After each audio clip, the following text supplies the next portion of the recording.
Kajian hati. Hati. Baik, sekarang kita kasih kesempatan Bunda di sini untuk bertanya. Yang mana mau nanya, Bun? Ada yang Mana, kerudung, Bun? ada yang kerudung merah tadi mana ya? Sok silakan, Ah, Bun. ya, silakan. Assalamualaikum warahmatullahi wabarakatuh. Waalaikumsalam Ya. warahmatullahi wabarakatuh. Ya, punten teteh. Mohon maaf ini tentang dunia sekali. Saya seorang guru seorang guru taman kanak-kanak dan kebetulan sekolah ini adalah milik saya sendiri. Sudah berdiri sejak 2005 dan alhamdulillah tahun bertahun itu berjalan lancar. Singkat ceritanya 3 tahun belakangan ini saya membutuhkan modal yang besar. Akhirnya saya memberanikan diri pinjam uang riba. Saya memberanikan diri, saya pikir dalam 3 bulan itu saya bisa membayarnya gitu. Tapi qadarullah bulan berganti bulan saya hanya bisa membayar bunganya. Sampai akhirnya saya habis mobil bahkan rumah habis semua. Izin, berapa kemarin pinjaman awalnya? Saya pinjaman awalnya 100 juta. 100 juta. 100 juta, cuma bunganya dari 10 juta itu 3.500.000 per bulan. Saya hampir 25 juta per bulannya, cuman saya nggak sanggup, akhirnya saya cuma 15 juta sebulannya. Dalam Tapi, jangka berapa tahun? Tadinya saya berjanji hanya 3 bulan, tapi ini udah hampir berjalan hampir 2 tahun. Jadi saya setiap bulan itu sekolah saya habis ke situ semua. Akhirnya saya jual rumah saya jual mobil saya walaupun masih ada hutang saya. Cuma saya sudah bertobat, sangat bertobat.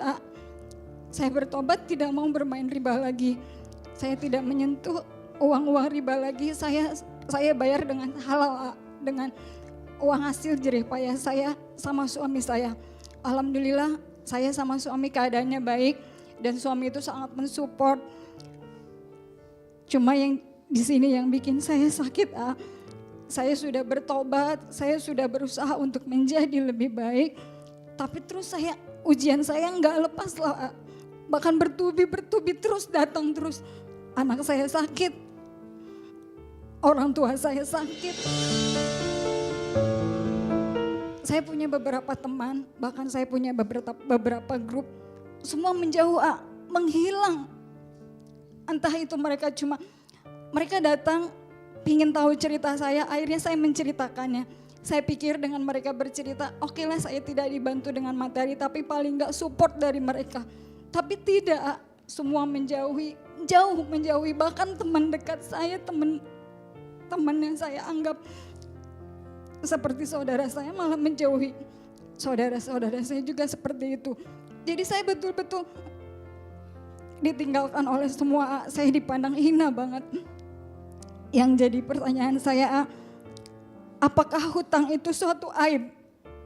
Sampai saya dipandang rendah oleh orang lain. Bagaimana sikap saya ketika kita dipandang rendah dan dijauhi oleh orang lain?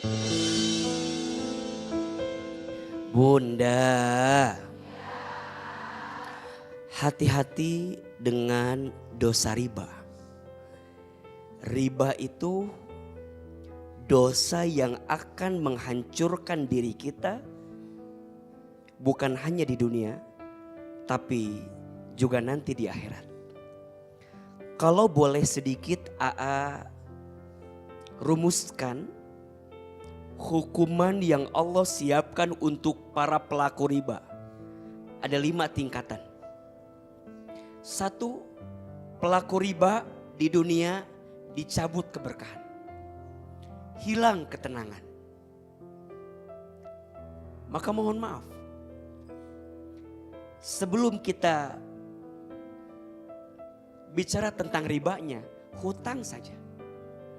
Hutang itu kata Nabi sesuatu yang meresahkan di siang hari dan menggelisahkan di malam hari.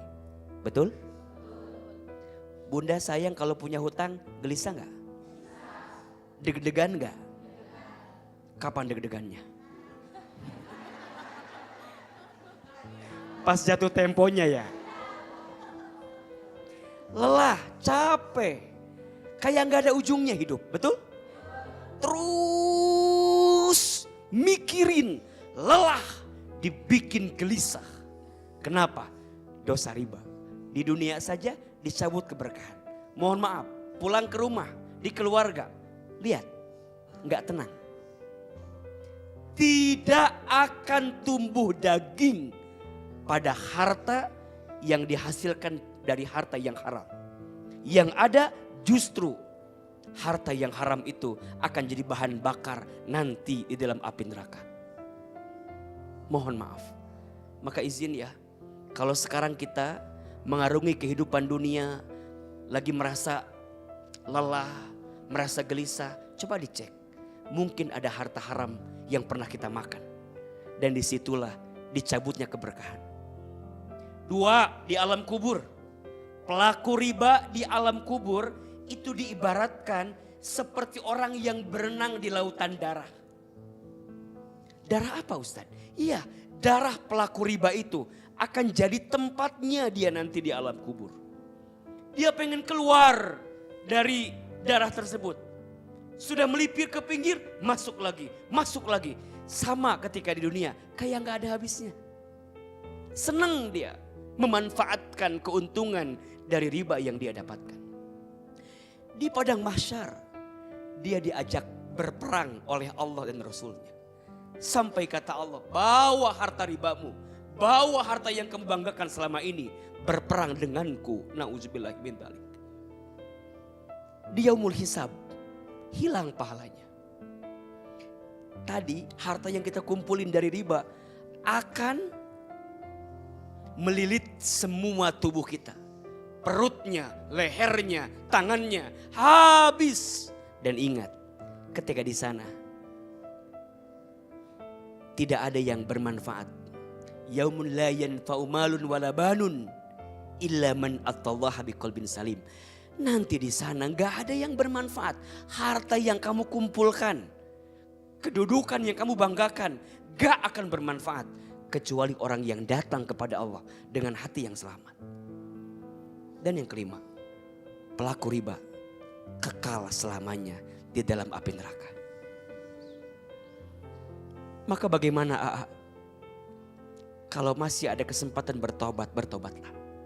Bersihkan sebelum kita dihabiskan nanti ketika di akhirat. Maka bunda sayang, kalau sekarang bunda merasa dari riba itu Allah hilangkan semua. Rumah habis, mobil habis, kendaraan habis, aset habis. Gak apa-apa. Itu cara Allah membersihkan harta bunda dari dosa riba yang pernah bunda ambil. Ayo bunda sayang, yang punya hutang ini bulan Ramadan banyak doa. Insya Allah. Ada satu doa yang sering AA dawamkan, AA bacakan. Doa ini dibaca setiap hari Jumat pada asar. Isinya salah satunya agar kita bisa lebih cepat menyelesaikan hutang kita. Bismillahirrahmanirrahim. Allahumma kfini bihalalika an haramika wa aghnini bifadlika amman siwaka. Ya Allah, cukupkan aku dengan yang halal dan jauhkan aku dari yang haram, dan kayakan aku dengan karuniamu daripada aku bergantung kepada selainmu. Amin. Mudah-mudahan kita yang sedang berurusan dengan hutang piutang, Allah bantu kita melunasinya.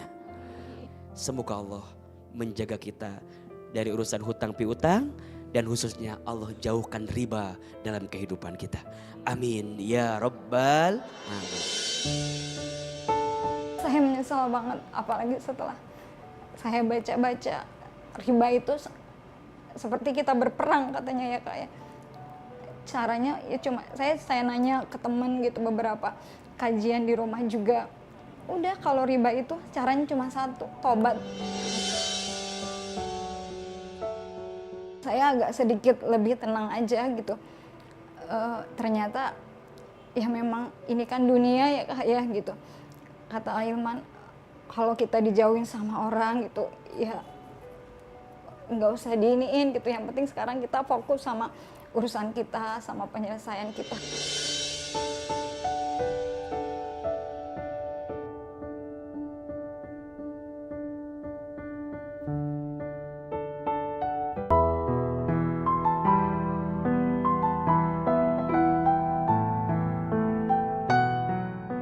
Ya Allah, maafkan kami yang sering merasa kurang atas setiap nikmat yang Kau berikan. Ya Allah, maafkan kami yang sering mengeluh atas setiap takdir yang Engkau hadirkan. Ya Allah, maafkan kami yang sering gelisah dengan dunia. Ya Allah, maafkan kami yang sering tidak tenang dalam urusan dunia. Padahal kami tahu dunia bukan tempat tinggal kami, tapi dunia tempat meninggal kami. Ya Allah, kami mohon kepadamu, bahagiakan kami ya Rabb. Bahagiakan kami di dunia.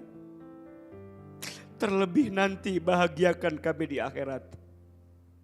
Ya Allah, untuk semua dunia yang sedang kami lewati, mampukan kami menghadapinya.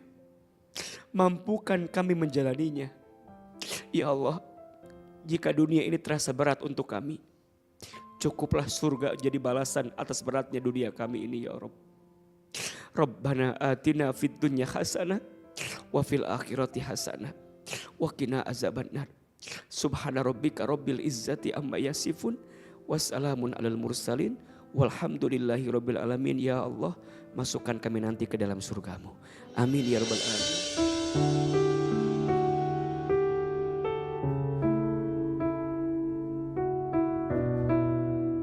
Dunia itu terkutuk dan segala isinya pun terkutuk. Kecuali zikrullah, mengingat Allah, orang-orang yang berilmu dan orang-orang yang mempelajari ilmu. Hadis riwayat Tirmizi. Alhamdulillah sudah selesai kajian hati hari ini. Saya Zizi Syah pamit undur diri. Terima kasih Ustadz, terima kasih bunda-bunda cantik yang ada di sini. Kita ketemu lagi di lain waktu. Wassalamualaikum warahmatullahi wabarakatuh. Waalaikumsalam warahmatullahi wabarakatuh.